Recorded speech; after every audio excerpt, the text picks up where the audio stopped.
জীবন, এই জীবন আসলে কি? এ হলো জন্ম থেকে মৃত্যু পর্যন্ত এই সময়।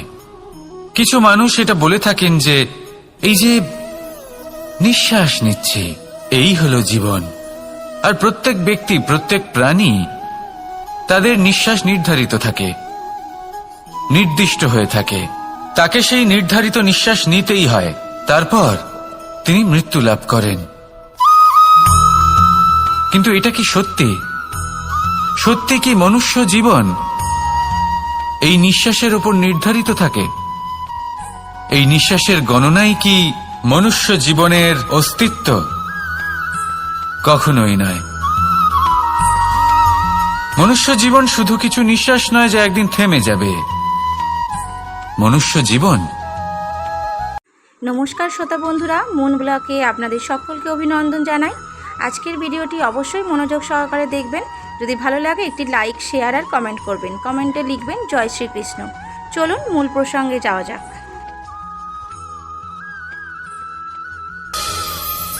মানুষের মানসিকতা এমন হয় যে সে যতটা করে আশা করে যে তার থেকে অনেক বেশি তার বদলে সে পাবে। দেখুন, সবকিছুই আপনার ভাবনা চিন্তার উপর নির্ভর করছে। আপনি যদি ফলের বিষয়ে ভেবে কর্ম করতে থাকেন তাহলে সেটা অনুচিত। জীবনের আসল আনন্দ হলো নিজের কর্ম করতে থাকা, ফলের চিন্তা করা উচিত নয়। যদি আপনি এরকম ভাবেন যে আমি এতটা করছি, আমার এতটা পাওয়া উচিত, সেই ভাবনা অনুচিত। যদি আপনি সেবার মানসিকতা নিয়ে কর্ম করতে থাকেন, কর্মচক্রে প্রবাহিত হন, যদি আপনি এমন ভাবনা রাখেন যে আমি এতটা পাচ্ছি তাই এর থেকে অনেক বেশি আমি কর্ম করব, তাহলে নিশ্চিত রূপে আপনি যতটা করছেন তার থেকে অনেক বেশি আপনি পাবেন। আপনার আশার থেকে অনেক বেশি আপনি পাবেন। শুধু জীবনে অনেক বেশি কাজ করতে থাকুন, ফলের চিন্তা করবেন না। আর মনে রাখবেন, এই ভাবনাই সব থেকে বড় বীজ। কর্মের উপর বিশ্বাস রাখুন। জীবনে যা যা আপনি চান সবই সুখময় হবে। আসুন আর আমার সাথে ভালোবেসে বলুন রাধা রাধা। মানুষ তার জীবনে দুই ধরনের পরিস্থিতিকে খুব ভয় পায়। এক, কোনো কারণবশত কারোর সামনে নত হওয়া। দুই, কোনো কারণে নিজের চরিত্র থেকে, নিজের মূল্যবোধ থেকে বিচ্যুত হওয়া। এবার কেন হয় এরকম যে কথায় কথায় কারোর সামনে নত হতে হয়? কেন বারংবার নিজের চরিত্র থেকে চ্যুত হতে হয়? এরকম কেন হয়? এটা তখনই হয় যখন আমাদের শিক্ষা এবং মূল্যবোধের অভাব থাকে। যদি মানুষের মধ্যে প্রকৃত শিক্ষা থাকে তাহলে এই সংসারে কোনো সময় এবং কারোর সামনেই নত হওয়ার কোনো প্রয়োজন নেই। যদি মানুষের মধ্যে মূল্যবোধ থাকে তাহলে তাকে নিজের মূল্যবোধ বা চরিত্র থেকে বিচ্যুত হতে হয় না, তা সে যাই হয়ে যাক না কেন। কোনো বালককে যদি জন্ম থেকেই সুশিক্ষার অধিকারী করা হয়, শিক্ষিত করা হয়, মূল্যবোধের অধিকারী করা হয়, তবে সেই সংসারে এমন কর্ম করবে যাতে সে নিজেকে, নিজের পরিবারকে, সমগ্র সমাজকে গর্বিত করতে পারে। শিক্ষা লাভ করুন, মূল্যবোধ লাভ করুন এবং আমার সাথে ভালোবেসে বলুন রাধা রাধা। এই সংসারে সব থেকে বড় ব্যক্তি কে? আপনি বলবেন এই কেমন ধরনের প্রশ্ন? কিন্তু এটা হলো সব থেকে উচিত প্রশ্ন। কেউ এর উত্তর দেবে যে সেই মহাপ্রতাপী রাজা, তিনি হলেন সব থেকে বড় ব্যক্তি, সেই বড় রাজনীতিবিদ, তিনিই সব থেকে বড় ব্যক্তি। আমি আপনাকে জানাই যে সংসারের সব থেকে বড় ব্যক্তি হলেন তিনি, যার সাথে দেখা করলে আপনি নিজেকে ছোট মনে করবেন না। কোনো ব্যক্তি যিনি সব থেকে বেশি শক্তিশালী, আপনি যদি তার সামনে যান তাহলে উনি আপনার অন্তরের শক্তিকে বাইরে বের করে আনবে, আপনার অন্তরে লুকিয়ে থাকা শক্তিকে জাগ্রত করতে প্রেরণা প্রদান করবে। তিনি হলেন বড় ব্যক্তি, তিনি হলেন মহান ব্যক্তি। তিনি নন যিনি নিজের বল এবং ঐশ্বর্য দ্বারা আপনাকে তার সামনে ছোট প্রমাণ করবেন। এবং সেই জন্য মহাদেব আমার আরাধ্য হলেন আমার খুব প্রিয়। কারণ রাজা হোক বা ফকির, কেউ যদি ওনার সামনে যান তাহলে সে নিজেকে ছোট মনে করেন না, আপনিও যদি জীবনে অনেক বড় হতে চান তাহলে কাউকে কখনো নিজেকে ছোট মনে করতে দেবেন না। তার অন্তরে বড় হয়ে ওঠার প্রেরণা প্রদান করুন। আসুন আমার সাথে ভালোবেসে বলুন, রাধা রাধা। এই সংসারে কোনো বস্তু হোক বা ব্যক্তি হোক, তার একার গুরুত্ব কিন্তু খুব বেশি নয়। একটা উদাহরণ হিসেবে বৃষ্টির ফোঁটাকে ভেবে দেখুন। যদি একটি বৃষ্টির ফোঁটা হয় তাহলে তার খুব বেশি গুরুত্ব থাকে না, কিন্তু যখন সহস্র বৃষ্টির ফোঁটা মেঘের মধ্যে দিয়ে ঝরে পড়ে তখন সেটা বর্ষার রূপ ধারণ করে। সেই বর্ষা যা এই প্রকৃতিকে শান্ত করে। সেইভাবেই পাথরের ছোট টুকরো, তার খুব বেশি গুরুত্ব থাকে না, কিন্তু যখন অসংখ্য পাথরের টুকরো একত্রিত হয় তখন তা পর্বতের আকার ধারণ করে। সেইভাবেই কিছু মানুষ যখন একত্রিত হন তখন তৈরি হয় পরিবার, কিছু পরিবার যখন একত্রিত হয় তখন তৈরি হয় সমাজ, যখন অনেক সংখ্যক সমাজ একত্রিত হয় তখন তৈরি হয় রাজ্য। এবার এই রাজ্যের সবথেকে গুরুত্বপূর্ণ ব্যক্তি হতে পারেন রাজা, কিন্তু তাও সেই রাজা একা কিছু করতে পারেন না। যুদ্ধ লড়ার সময় তারও নিজের সৈন্যদলকে প্রয়োজন পড়ে। কিন্তু এই সংসারে এমন একজন ব্যক্তি আছেন যিনি একাই সব কাজ করতে থাকেন, এবং সেই ব্যক্তি হলেন মা। আমাদের জীবনে একজন পিতার ভূমিকা কিন্তু নিঃসন্দেহে অমূল্য, কিন্তু আমাদের সকলের জীবনে যে ভূমিকা একজন মায়ের তা অন্য কারোর থাকে না। একজন মা একাই সন্তানকে বড় করতে পারেন, সংস্কারী করে তুলতে পারেন, তার জন্য পরিশ্রম করেন। আর এত কিছু কাজ করার পরেও তার কাজের জন্য তিনি প্রশংসা অবশ্য পান না। উল্টে যদি সেই সন্তান অনুচিত পথে চালিত হয়, অনুচিত কর্ম করে, তখন সেই মাকেই অপবাদের পাত্র হয়ে উঠতে হয়। আমাদের জীবনে মায়ের যোগদান কতটা সেটা বুঝুন। আপনাকে বড় করে তোলার জন্য উনি কতটা পরিশ্রম করেছেন সেটা বুঝুন। আজ থেকে, এখন থেকে, এই মুহূর্ত থেকে মাকে সম্মান করতে শিখুন। যখন সময় পাবেন, যখন সুযোগ হবে, তখন তার প্রশংসা করুন, ওনারও ভালো লাগবে। আর মায়ের এই মমতার জন্য, তার এই ভূমিকার জন্য আসুন সবাই মিলে আমরা তাকে প্রণাম করি, আর সকলে মিলে ভালোবেসে বলি, রাধা রাধা। কথায় আছে যে এমন কোনো অক্ষর নেই যার দ্বারা কোনো মন্ত্র হয় না, এমন কোনো বনস্পতি নেই যা নিজেই একটা ঔষধি নয়, পৃথিবীর এমন কোনো ব্যক্তি নেই যার মধ্যে কোনো যোগ্যতা থাকে না। শুধু প্রয়োজন হলো যে ব্যক্তিকে আমরা খুঁজে চলেছি তাকে সঠিকভাবে চিনে নেওয়া।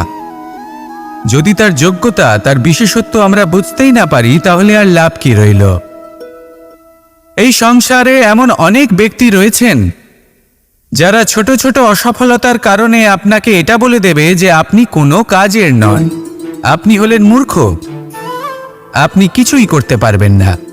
এইসব কথায় কখনোই বিশ্বাস করবেন না, কারণ আপনি এবং প্রত্যেকটি জীব এই পরমাত্মা এবং এই প্রকৃতির সৃষ্টি, যা অত্যন্ত বিশেষ।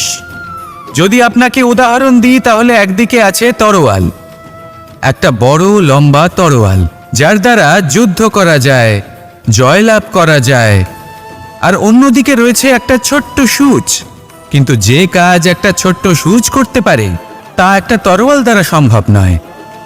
এর অর্থ হলো এটাই যে প্রত্যেকটা রচনা অত্যন্ত অমূল্য এবং অত্যন্ত বিশেষ হয়। তাহলে বিশ্বাস রাখুন যে আপনি অত্যন্ত বিশেষ একজন, আর প্রেমের সাথে বলুন, রাধা রাধা।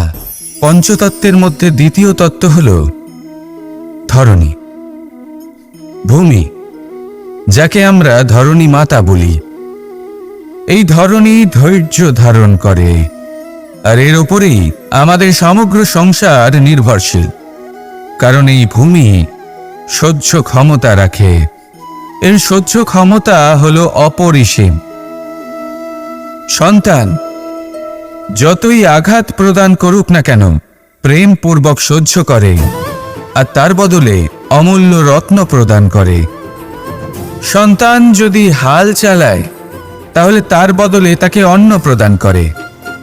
এটাই হলো ধরনী। এবার এর থেকে আমরা কি শিক্ষা পেতে পারি? এটাই যে কারোর জন্য কিছু করা বা কাউকে কিছু দেওয়া মনে কোনো কামনা ছাড়াই।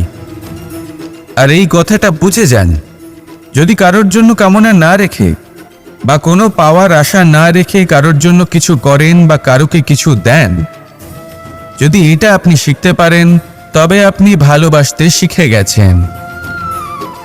আর সেই জন্যই এই ধরিত্রীকে মাতা বলা হয়। কারণ মাতা শুধু উনি নন যিনি গর্ভে সন্তানকে ধারণ করেন, মাতা তো উনিও যিনি জীবন বাঁচতে শেখান, যিনি জীবন বাঁচার উদাহরণ প্রদান করেন। তাহলে ধরনীর থেকে এই নিঃস্বার্থ ভাব শিখুন, নিঃস্বার্থ ভালোবাসা শিখুন, আর এই ভালোবাসার সাথেই বলুন রাধা রাধা। এই সংসারে আমরা প্রকাশ কোথা থেকে পাই? এর উত্তর বড়ই সরল। ভোরে যখন সূর্যোদয় হয় তখন প্রকাশের কিরণ আমাদের ঘরে এসে পৌঁছয়। এইভাবেই আমরা প্রকাশ লাভ করি। এবার এই প্রকাশের আলোতেই আমরা সারাদিনের কাজ সম্পন্ন করি। সন্ধে হয়ে যায়, সূর্যাস্ত হয়ে যায়, আর আমাদের ঘর যাতে অন্ধকার না হয় তার জন্য আমরা একটা প্রদীপ প্রজ্বলিত করি। এটাই ঘটে আমাদের জীবনেও। এবার প্রবাহমান আয়ুর সাথে আমরা আমাদের অন্তরে যদি একটা প্রদীপ প্রজ্বলিত করে নিই তাহলে বিষয়টাই অন্যরকম হবে। এবার আপনি বলবেন কোন প্রকাশের কথা বলছি যা আমাদের অন্তরে জাগ্রত করা সম্ভব? আমাদের আত্মার মাঝে প্রেমের প্রকাশ জাগ্রত করার কথা বলছি। কারণ আমাদের এই জীবন এও হলো দিনের আলোর মতো। আজ প্রকাশ আছে কিন্তু কোনোদিন অবশ্যই অস্ত হবে। কিন্তু অস্ত হবার আগে যদি আমরা আমাদের আত্মার মাঝে প্রেমের এই প্রকাশ উজ্জ্বলিত করে নিই তাহলে আমাদের সন্ধ্যাকালও আমরা আনন্দে এবং প্রেমে যাপন করব। তাহলে আসুন আর আমার সাথে ভালোবেসে বলুন রাধা রাধা। আপনি কখনো কোনো বাজকে নিজের বাসা বানাতে দেখেছেন? এই বাজ যখনই কোনো বাসা বানায় তখন উঁচু গাছের ডালে বা কোনো পর্বতের শিখরে বাসা বানায়, অনেক উচ্চতায়। আর সেখানে তার সন্তানও জন্মগ্রহণ করে। যখন এই সন্তানেরা জন্মায় তখন এই বাজ খুবই ভালোবেসে এবং খুব সাবধানে এদের পালন পোষণ করে। নিজের ঠোঁট দিয়ে তাদের ঠোঁটে খাবার পরিবেশন করে। কিন্তু যেই সেই সন্তানেরা হৃষ্টপুষ্ট হয়ে যায় এবং সেই কথা বাজ নিজে বুঝতে পেরে যায়, সেই বাজ নিজেই সেই বাসা ছিন্ন ভিন্ন করে দেয়। সেই সন্তান যাদের সবেমাত্র ডানা গজিয়েছে, কিভাবে উঠতে হয় তারা জানে না, সেই সন্তানগুলিকে উচ্চতা থেকে ঠেলে দেয়। সেই সন্তান প্রথমে ভয়ভীত হয়ে যায়। তারা সামনে মৃত্যুকে দেখতে পেয়ে ভয়ের কারণে তাদের ডানা ঝাপটাতে থাকে। আর সেই প্রক্রিয়াতেই সেই সন্তানগুলি উড়তে শুরু করে দেয়। এবার এই ঘটনায় আমরা কি শিক্ষা পেতে পারি? এটাই, যদি আপনি মাতা পিতা হন তাহলে নিজের সন্তানকে অবশ্যই স্নেহ করুন, কিন্তু তাদেরকে নিজের আঁচলের তলায় বেঁধে রাখবেন না। যদি আপনি চান আপনার সন্তান জীবনে উন্নতি করুক তাহলে নিজের মুঠো থেকে তাদের স্বতন্ত্র করে দিন। এই সংসারে সংঘর্ষ করতে দিন। সেই সন্তান নিজেই বুঝতে পারবে যে জন্মের সময় পাওয়া ডানা কি করে ব্যবহার করতে হয়। আর আপনার চোখের সামনে আপনার সন্তান এই আকাশে উড়তে থাকবে। তাহলে আসুন আমার সাথে ভালোবেসে বলুন রাধা রাধা। এটা হলো ধান গাছ। এর থেকে যে চাল উৎপন্ন হয় তা মানুষ গ্রহণ করেন। আর এটা কি? এ হলো জংলি ঘাস। একবার ভেবে দেখুন, যদি এই জংলি ঘাস ধান গাছের আশেপাশে থাকে তাহলে কি হবে? ধান উৎপন্ন হতে পারবে? তা উৎকৃষ্ট হতে পারবে? আমরা কি তা গ্রহণ করতে পারবো? কখনোই নয়।